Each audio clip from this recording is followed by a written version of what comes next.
아버지와 아들이란 말씀의 제목으로 은혜를 나누겠습니다. 창세기 말씀을 보면서 천지창조와 인간의 타락 그리고 다시 회복의 대하 드라마를 보는 것 같은 그런 마음이 있습니다. 이 모든 역사의 주관자, 연출자는 누구예요? 하나님이십니다. 궁창을 만드시고 천지를 창조하시고 땅 위에 바다에 하늘에 여러 생명을 지으신 하나님이 인간을 만드셨습니다. 그리고 그들에게 복을 주셔서 생육하고 번성해서 땅에 충만하도록 하셨습니다. 하지만 인간의 죄로 인해서 그들은 에덴에서 쫓겨났고 그렇게 끝이 날 것만 같았습니다. 하지만 하나님은 아브라함을 부르시고 그의 자손들을 통해서 인류를 구원해 주실 계획을 말씀하십니다. 특별히 아브라함의 후손 중에는 메시아, 구세주를 보내주셔서 인간을 구원하도록 하나님은 계획하셨습니다. 이 말씀은 제 얘기가 아니라 구속사적인 관점에서 깨닫는 하나님의 구원 계획입니다. 요즘 우리가 읽고 있는 창세기 본문은 하나님의 그 구원 계획의 한가운데 있는 사건입니다. 아브라함의 손자되는 야곱과 야곱의 아들 요셉 사이에 있었던 일을 통해서 하나님이 구원 계획을 실행하시면서 어떤 일을 먼저 해결하시는지를 알 수 있습니다. 우리의 삶이 하나님 뜻대로 쓰임받기 위해서는 어떤 결단이 있어야 하는지, 진정한 하나님의 은혜와 복을 그리고 하나님의 형통을 원한다면 우리는 어떤 일들을 먼저 해야 되는지를 말씀을 통해서 깨닫게 되시기를 간절히 바랍니다. 아버지는 어떤 분입니까? 여러분의 아버지는 어떤 분이셨습니까? 야곱이 자신이 병들었다는 소식을 듣고 찾아왔습니다. 야곱이 이제 자기가 병들었다는 소식을 듣고 찾아온 요셉과 그의 손자들에게 그동안 자신의 신앙 여정을 이야기해주고 하나님의 이름으로 그들을 축복하는 것이 창세기 48장의 내용입니다. 우선은 야곱은 자기 자신의 삶을 돌아봅니다. 48장 3절에 보니까 이전에 가나안 땅 루스에서 전능하신 하나님이 내게 나타나서 복을 주셨다, 이렇게 하나님을 소개하고 있습니다. 이전에 할아버지 아브라함, 아버지 이삭의 하나님, 그때 역사하셨던 하나님도 말을 할 수 있었겠지만 오늘 야곱이 말하고 싶은 것은 루스 땅에서 나타나신 전능하신 하나님, 이 루스 땅은 베델 아닙니까? 베델입니다. 이 베델은 야곱이 돌베개를 하고 자다가 환상을 보고 그리고 돌단을 쌓고 하나님께 제사 지내면서 맹세한 곳입니다. 야곱이 아버지 이삭에게 축복을 받은 일도 있지만 아버지 이삭에게 축복을 받은 일 먼저 이렇게 받았잖아요. 형도 속이고 아버지도 속이고 그래서 축복을 받았는데 그의 생애에서 진정한 믿음의 여정은 어쩌면 그 루스, 이 베델에서부터라고 봐도 틀리지 않습니다. 외삼촌 집으로 쫓기도 도망가다가 밤에 잠도 잘 안 오고 그러면서 깜빡 잠들었는데 하나님이 그의 꿈 가운데 그와 함께 하겠다고, 내가 여기 돌아오게 하겠다고, 이 땅을 내 자손에게 주겠다고 그렇게 약속하는 그 약속의 말씀을 붙잡고 야곱이 거기에 돌단을 쌓고 거기를 베델이라, 하나님의 집이다라는 이름으로 명명하는데, 그러면서 야곱의 실제적인 믿음의 여정이 이때부터라는 겁니다. 야곱이 그동안 간접적으로 경험한 아버지의 하나님이 아니라 나의 하나님을 만나고 자신의 믿음을 고백했다는 겁니다. 예수님도 가이사랴 빌립보에서 사람들이 나를 누구라 하느냐라고 물으니까 더러는 세례 요한이고 더러는 엘리야입니다, 이렇게 엘리야라고 합니다라고 했을 때 예수님은 그럼 너희는 나를 누구라 하느냐라고, 너희는 나를 누구라 하느냐, 예수님은 제자들의 신앙 고백을 듣고 싶었던 겁니다. 베드로가 이제 주는 그리스도시요 살아계신 하나님의 아들이십니다라고 고백했는데 바로 그 고백을 듣고 싶으셨던 거죠. 그냥 듣기 좋은 이야기를 들으시려고 하는 것이 아니라 지금 예수님을 따라다니고 있는 이 제자들은, 이 사람들은 나를 어떻게 생각하고 나를 어떻게 믿고 있는지 예수님은 확인하고 싶었던 것입니다. 신앙생활도 마찬가지입니다. 내가 만난 하나님, 나의 주, 나의 하나님을 고백해야 되는 겁니다. 그러면 여러분은 신앙의 출발점이 되는 여러분의 베델은 과연 어디입니까? 누군가의 하나님이 아닌 나의 하나님을 향한 믿음의 고백이 있었던 곳은 과연 어디입니까? 그 자리를 다시 한번 상기시키시고요. 그 자리가 여러분의 또 다른 믿음의 여정에, 진정한 믿음의 여정의 출발점이라는 사실을 기억하시고 그때를 다시 한번 기억하시기 바랍니다. 혹시나 그 중에 이 말씀을 듣는 분들 가운데 나의 베델이 없다면, 나의 루스가 없다면 하나님 앞에 그 은혜를 달라고 사모하시고 주께 구하시고 응답 받으시기 바랍니다. 야곱은 자신의 신앙 여정을 진술하면서 그동안 역사하신 하나님을 막 이야기하는데 그건 하나님을 막 자랑하는 거죠. 하나님이 그렇게 도우셨다라는 이야기들을 막 해주는 거예요. 그러면서 하나님이 약속하신 그 축복의 열매가 바로 너희들이다라는 이야기를 하는 겁니다. 여러분도 한번 따라할래요? 하나님이 약속하신 축복의 열매가 여러분 앞에 있는 자녀들이나 누구한테 한번 바로 너희들이다. 한번 해보세요. 바로 너희들이다. 예, 여러분 자녀들한테 이렇게 말씀해 주는 거 정말 영광 아닐까요? 예? 내가 간절히 기도하고 그랬을 때 하나님이 내게 응답하셨던 그 사람이 바로 너희들이다 라고 자녀들한테 그렇게 말해주면 얼마나 좋겠습니까? 그런 일들이 있어야 되는 겁니다. 그 하나님이 나에게 역사하셨던 그 하나님이 이제 또 이 아들과 손자들에게도 역사하시기를 간절히 소망하고 그렇게 기도해 주는 겁니다. 그래서 축복해 주는 거예요. 이게 모든 아버지들, 모든 부모들의 심정이고 소원인 것 같습니다. 시편 89편에 보면 주는 나의 아버지시요 나의 하나님이시요 나의 구원의 바위시라 그러면서 하나님을 나의 아버지시라고 그렇게 고백하는 것이 있습니다. 이건 사실 놀라운 고백입니다. 왜냐하면 야훼 하나님의 그 하나님 이름도 제대로 부르지 못하는 구약의 배경에서 그 상황에서 하나님이 나의 아버지다라고 부르는 것은 이거는 보통 고백이 아닙니다. 예수님도 하나님을 너희의 아버지라고 하셨습니다. 기도에 관한 말씀을 하시면서 너희가 있어야 할 것을 구하기도 전에 하나님 너희 아버지께서 다 아신다. 그러면서 하나님이 너희 아버지시다. 이걸 누가 말씀하신 거냐면 예수님이 말씀하셨어요. 저마다 환경이나 사건에 따라 부모님에 대한 경험과 기억은 다를 수 있습니다. 아버지라는 이름도 제가 그 내척치유 세미나 갔는데요. 하나님 아버지라고 아버지 이름 못 부르겠다고 한 분들이 되게 많았어요. 왜냐하면 아버지에 대한 상처가 너무 많아서 자기는 하나님을 아버지라 부르는 건 나 못하겠다. 왜 하나님을 아버지라고 그러냐고 막 그랬다는 겁니다. 그러면서 그 상처들을 이야기하는데요. 정말 눈물 없이 못 듣는 그런 얘기들이 참 많더라고요. 아, 그랬구나. 굉장히 가부장적이고 어쩔 때 너무 매정하고 그리고 너무 좀 폭력적이고 막 그런 아버지 때문에 상처받은 것 때문에 하나님 아버지라 그러면 하나님까지는 모르겠는데 하나님을 아버지라고 그러니까 나는 하나님에 대해서 이게 더 가까워지지 않는 뭔가 좀 보이지 않는 선이 있다라고 그렇게 고백하시는 분들도 있어요. 물론 그 중에서는 그걸 극복하신 분들도 있고 그런데 아무튼 저마다의 아버지, 어머니의 경험은 좀 다 다를 수 있지만 분명한 사실은 부모님은 하나님의 마음을 품었다라는 겁니다. 성경의 원칙입니다. 그러니까 하나님을 아버지라고 그렇게 예수님도 말씀해 주고 계시잖아요. 그러니까 부모님은 하나님의 마음을 품었다는 거예요. 그 하나님의 마음이 뭐냐? 그게 사랑이라는 거예요. 하나님 아버지의 마음이 사랑이라는 거 반론 제기하실 분 계십니까? 하나님 아버지의 마음 사랑. 저마다 표현 방식이 다르고 우리가 다 느끼지 못해서 그렇지 부모님의 마음은 하나님을 닮았다. 그럼 여러분의 부모님의 마음을 통해서 하나님 아버지께서 지금까지 역사하셨다라고 보시면 되고요. 그분이 하나님을 아는 분이든 모르는 분이든 잘 믿었든 안 믿었든 간에 인간을 창조하실 때 하나님의 형상을 따라 지음받을 때 그 부모라고 하는 이름 안에 하나님의 마음을 심어주셨고 그 원리 가운데 오늘 우리가 살게 되었다라는 겁니다. 이거는 또 다른 우리에게 책임감으로 다가오는 겁니다. 이제는 여러분이 그 하나님 아버지의 마음으로 여러분의 자녀들 그리고 미래 세대를 바라볼 줄 알아야 한다는 겁니다. 우리의 자녀들에게 아버지의 하나님이 나의 하나님이시고 나의 하나님이 아버지의 하나님이시다라고 하는 고백이 넘쳐나기를 주의 이름으로 축원합니다. 아버지는 사랑인데 아들은 아버지를 어떻게 대해야 될까요? 부모 자녀, 특히 아버지와 아들 간의 사랑, 용서라는 단어는 왠지 좀 낯설게 느껴집니다.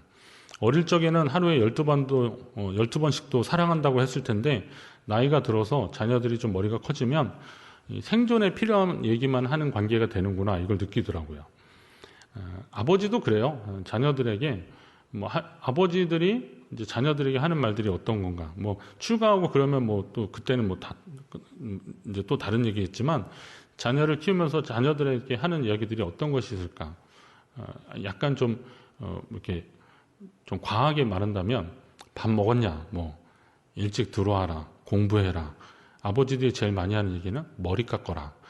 이런 얘기. 제가 많이 들었던 얘기는 가슴 쫙 펴고 허리 편하고 키 큰데 꺼부장하면 이상하다고 아버지가 저한테 계속 그러셨던 기억이 있습니다. 아들들도 만만치 않습니다. 아들들은 뭐라 그래요? 아버지 저 용돈 좀 주세요. 뭐 이런 거죠. 뭐 맡겨놓은 거 달라는 것처럼. 그리고 또 뭐라 그러면 제가 알아서 할게요. 뭐 이런 것들. 그리고 다녀오셨어요? 뭐 이런 거. 어느 목사님이 이제 퇴근하고 집에 갔는데 아들들이 TV 보다가 문이 현관이 딱 열리고 보더니 아버지를 그 목사님 표현입니다. 소 닭 보듯이 이렇게 보더래요. 그래서 목사님이 야 이놈들아 너 인사도 안 하냐 막 그랬더니 둘 다 딱 일어나지 오셨어요. 그랬더니 지들 방으로 그냥 가버리더래요. 예. 그런 관계들, 서먹서먹한 관계잖아요. 이게 뭐 이래야 된다는 말씀이 절대 아닙니다. 하다 보니까 그렇게 살게 되더라고요. 아버지 야곱과 아들 요셉의 관계가 어땠을까를 생각하면서 이런 생각들을 해본 겁니다. 요셉이 애굽으로 잡혀올 때 나이가 17살 때거든요. 그리고 이제 종살이를 시작했는데 우여곡절 끝에 애굽의 총리가 된 게 이제 30살입니다. 30살에 됐습니다. 그리고 애굽에 7년 풍년이 있었으니까 37살이 된 거잖아요. 그리고 몇 년 흉년이 들었으니까 뭐 곡식 거두러 막 왔을 거 아니에요. 그러면 적어도 40살이 넘었을 때 아버지 야곱이 애굽에 내려왔다고 보시면 됩니다. 야곱이 애굽에 와서 17년을 살았습니다. 17년을 더 살았거든요. 자, 그러면 40살에서 17년이니까 한 50대 후반이 된 겁니다. 요셉이 그렇게 된 거예요, 벌써. 그 꿈꾸는 소년 요셉이 벌써 환갑이 다 된 겁니다. 자, 그러면 아버지를 애굽으로 모셔와서 재미있게 알콩달콩 잘 살았을까요? 지도 딱 펴놓고 보시면 알겠지만 애굽의 그 나일강 하류에 고센 지역이라고 하는 델타 삼각지대가 있는데 거기하고 왕궁이 있었던 거는 거리가 굉장히 멉니다. 그러니까 요셉은 총리였기 때문에 그 왕궁에서 행정을 보고 그렇게 계속 살았기 때문에 아버지에게 자주 갈 수 있는 상황들은 아니었던 거죠. 그러니까 요셉의 아들들이 므낫세와 에브라임을 데리고 할아버지 앞에 섰더니 이들은 누구냐. 눈이 약간 얻은 것도 있는데 손주들 이름이 므낫세하고 에브라임이라는 건 알았지만 막상 그들이 왔을 때 이 손주들 한 20 몇 살이 20 몇 살이 됐겠죠. 근데 잘 못 알아본 거예요. 그만큼 왕래도 별로 없었던 겁니다. 그런 시점에서 지금 야곱이 그 손자들 그리고 아들에게 평소에 담아두고 싶었던 그런 이야기를 하는 겁니다. 이게 뭐 이전에 했어야 했던 얘기인데 이제 자기도 병들었고 그리고 더 이상 이 말을 할 수 있는 기회가 없겠구나 생각해서 그래서 이야기를 하는 겁니다. 창세기 후반이 야곱이 아들들에게 축복하는 내용들이 나오는데 요셉과 그의 아들들에게 축복하는 것을 한 장을 다 할애한다는 것은 거기에 특별한 이유가 있다는 것을 우리가 좀 볼 줄 알아야 됩니다. 자, 이런 서먹한 순간에 아버지 야곱이 아들 요셉에게 그런 말을 하잖아요. 내가 내 얼굴을 보리라고는 생각하지 못하였더니 하나님이 내게 내 자손까지도 보게 하셨도다. 그렇게 얘기합니다. 자, 생각하지 못하였다. 이거 지난번 기도 말씀하면서 제가 말씀드렸죠. 생각하다라는 히브리어 단어 팔랄이라는 단어를 사용했는데 이게 중재하다 이런 의미도 있는 겁니다. 기도하다 이런 의미가 있는 거예요. 자, 야곱은 지금 환갑이 다 된 아들에게 나는 내가 죽은 줄 알고 너를 위해서 기도하지 못해줬다. 너를 위해서 기도해주지 못해서 미안하구나라는 그 미안한 마음, 사과의 마음을 지금 하는 겁니다. 말을 전내는 겁니다. 물론 17년 전에 애굽에 오자마자 그런 이야기를 했어야 하는 얘기지만 그때는 차마 다 못하고 가슴에 두었다가 더 늦기 전에 이제라도 이걸 꼭 고백하고 싶었던 거죠. 누구보다 사랑하는 아들이었지만 짐승에 찢겨 죽었다는 형제들의 전해지는 소식을 듣고 슬퍼하기만 했지 더 이상 관심 가지고 끝까지 확인하지 못하고 죽은 줄로만 알고 그를 생각조차 못했던, 그를 위해서 기도해주지 못했던 이 세월이 야속하고 미안하다라는 그런 이야기를 하는 겁니다. 여러분 자녀들에게 혹시 미안하다는 이야기 한번 해보신 적 있으십니까? 미안하다는 얘기. 저도 이제 자녀된 입장에서 부모님에게 들었던 가장 울컥하고 감격스러운 말이 미안하다는 말하고 사랑한다는 말이었습니다. 되게 흔한 말이잖아요. 우리 지나가다가 어깨만 부딪혀도 미안하다는 얘기를 하는데, 그런데 이거를 가장 소중한 사람한테 잘 안 하더라고요. 사랑한다는 얘기도 기분 좋을 때는 많이 하는 것 같은데, 그러나 삶의 중요한 순간에 우리는 사랑한다는 말을 잘 많이 못 하더라고요. 미안하다, 미안하다. 이렇게 미안하다고 사과하는 아버지의 말씀에 요셉의 마음이 녹습니다. 그래서 아들들이 이제 할아버지 가까이 있었는데 좀 띄워놓고, 그리고 의도적으로 띄워놓고 아버지에게 엎드려서 절합니다. 그건 뭐겠어요? 아버지가 이 사과의 뜻을 말할 때, 미안하다고 할 때 그 아버지를 인정하고 아버지를 용서하는 그런 요셉을 볼 수 있는 겁니다. 그리고 나서 자기 아들들에게 축복해달라고 아버지에게 요청을 합니다. 요셉이 한 이 행동은 아버지에 대한 용서를 넘어서 화해, 회복, 그러니까 아버지와 동행하신 하나님 주시는 복을 받겠다는 그런 의미가 있는 겁니다. 신앙 계승의 차원에서 굉장히 중요한 행동들이고 그리고 시점입니다. 자, 야곱이 축복할 때 사용된 단어들을 한번 잘 보십시오. 이게 이제 그 뒷부분 15절, 16절에 나오는데, 야곱이 그 아들들을 축복하면, 손주들을 축복하는데, 이게 이제 요셉을 축복하는 말들이거든요.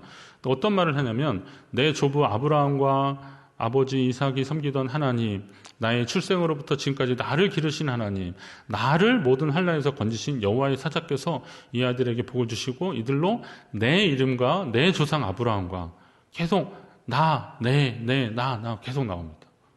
아니, 기도는 하나님의 뜻을 여쭙고 주어가 좀 바뀌는 것이 기도인데 왜 이 야곱의 기도에는 자꾸 자기가 나오냐고요. 내가 나오냐고요. 이상하지 않습니까? 그럼 이 기도는 모범 기도는 아닌 것 같은데, 그러나 이 상황으로 봤을 때 야곱의 그 애절한 마음을 우리가 다시 한번 느낄 수 있는데, 그건 뭐냐면 나의 할아버지 아브라함, 아버지 이삭이 섬기던 그 하나님, 출생 때부터 지금까지 나를 기르신 하나님, 그러니까 나와 연관되고 나와 동행하시며 나를 도우시고 나를 인도하셨던 하나님, 그 하나님은 내가 그동안 객관적으로 알았고 지식으로 전해 들었던 그런 하나님이 아니라 주관적으로 내가 경험한 하나님, 세상 어느 것도 바꿀 수 없고 뭐라면 대체 불가능한 그런 하나님, 그런 하나님을 그가 고백하면서, 이건 그러니까 그의 믿음의 고백도 함께 나오는 거예요. 그리고 그 하나님이 우리의 자녀들에게 내게 하셨던 것처럼 똑같이 함께 해주시기를 바란다라는 그런 마음으로 고백하며 축복하며 기도해 주는 거예요. 그러니까 이 자체가 뭐 아버지, 할아버지, 그런데 그게 자기를 통해서 이제 전해지는, 신앙이 계승되기를 바라는 그런 마음으로 간절하게 기도해 주고 있는 겁니다. 야곱의 기도를 살펴보면서 자기가 경험한 하나님의 이름으로 축복하고 있다는 것을 우리가 이제 깨닫게 됩니다. 여기서 우리가 알아야 될 것은 객관적으로 계시된 하나님을 아는 것도 중요하지만 동시에 개인적으로, 주관적으로 하나님을 만나야 한다는 거예요. 똑같이 하나님의 말씀을 들어도 자신의 삶의 경험을 통해서 더 강력하게 다가오며 말씀을 감동시키시는 하나님을 만나는 경우들이 있어요. 그러니까 제가 만약에 설교 30분 하면 어떨 때는 어떤 말씀에 막 감동이 되는 분들도 있고 어떤 말씀에 감동이 되는 분들도 있고 그렇더라고요. 그렇다면 오늘 우리는 우리의 다음 세대, 이 신앙이 제대로 계승되기 위해서는 다음 세대가 다양한 하나님 경험을 할 수 있는 그런 경험을 제공해 줘야 된다. 이게 우리의 책임이다라는 겁니다. 자녀 입장에서 하나님의 말씀이 오늘 내게 전해지기까지 또 아버지, 어머니 같은 신앙의 선배들이 얼마나 또 수고가 많은지 이것도 깨닫는 것도 참 중요합니다. 여러분 이 자리에 앉아 계시지만 여러분의 부모님, 조금 더 젊은 분 세대들은 여러분의 부모님이나 그 위에 신앙 선배들 세대들이 얼마나 이 믿음을 지키기 위해서 애썼는지를 한번 또 잘 아셔야 된다는 겁니다. 나를 구원하신 예수 그리스도 십자가 보혈을 전하는 자 없이 우리가 어떻게 그것을 알 수 있었고 그것을 어떻게 믿을 수 있었겠습니까?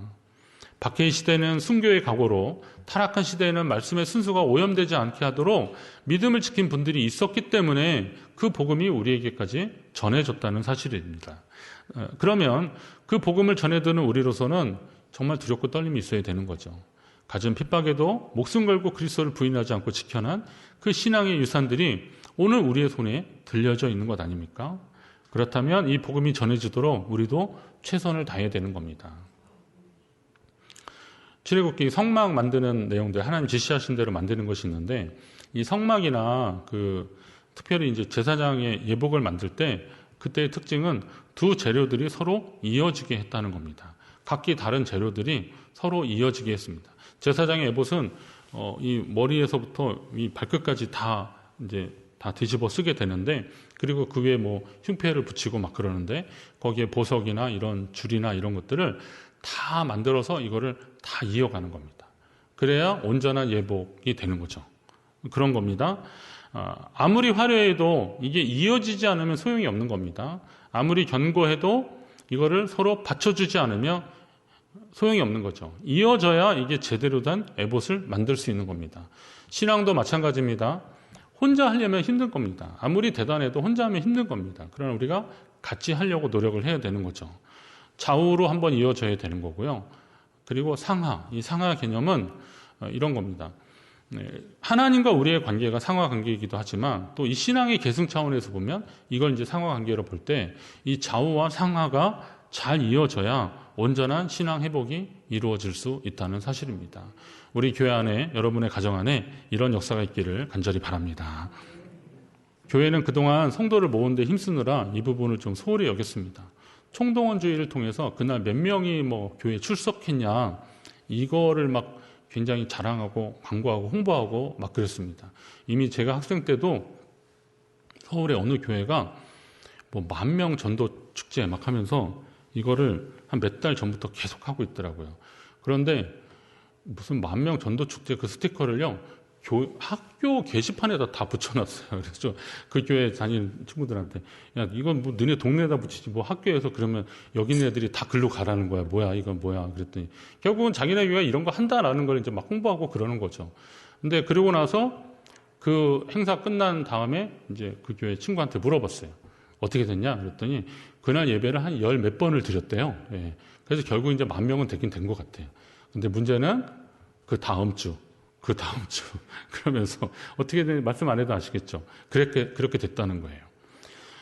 다른 통계에 보니까 교회를 새롭게 출석한 사람의 4명 중 3명은 누군가의 전도를 받고 교회에 출석했습니다. 그러니까 4명 중 1명은 스스로 온 분들이고 75% 정도는 누군가의 초청을 받고 아니면 누구의 전도로 온 건데, 근데 교회에 출석할 때 새신자 초청 행사로 온 사람들은 19%인가 채 20%가 안 돼요. 그러니까 5명 중에 1명 정도만 그렇게 된 거고, 그럼 나머지는 어떻게 온 거냐라고 봤을 때 가족, 친척 이런 사람들에 의해서 권유, 친구 이런 사람들의 권유로 교회에 나오게 됐고, 그리고 예수를 믿으면서 하나님의 자녀가 되는 겁니다. 이 말은 다시 말하면 뭡니까? 우리가 전도할 때요, 가족 전도 이거 포기하면 안 된다는 거예요. 가장 영향력 있는 전도자가 바로 가족, 친척이다라는 겁니다. 그러면 신앙 계승의 차원에서 본다면 부모님들도 역시 내가 너를 생각지도 못했다라고 나중에 미안하다고 그러실 것이 아니라, 나중 가서 그러실 것이 아니라 오늘 우리의 자녀들 위해서 기도해 주셔야 돼요. 여러분의 자녀들만 위해서 기도하지 마시고요, 우리 교회의 다음 세대를 위해서도 기도하셔야 되는 겁니다. 이제 우리의 모습을 한번 돌아보십시오. 우리는 정말 하나님의 자녀로 살고 있는가? 우리 공동체 안에서는 이 믿음의, 이 신앙의 유산이 계승되고 있는가? 나는 신앙 유산의 계승을 위해서 무엇을 하고 있고 어떤 역할을 하고 있는가 한번 돌아보십시오. 그리고 더 늦기 전에 결단하고 우리는 실천해야 됩니다. 우리 교회의 이 신앙의 계승이 이어지는 아버지와 아들, 엄마와 딸, 부모와 자녀들 이렇게 더 많아지기를 주의 이름으로 축원합니다. 여러분 가정에, 우리 교회, 이 지역에 그런 역사가 일어나기를 간절히 소망합니다.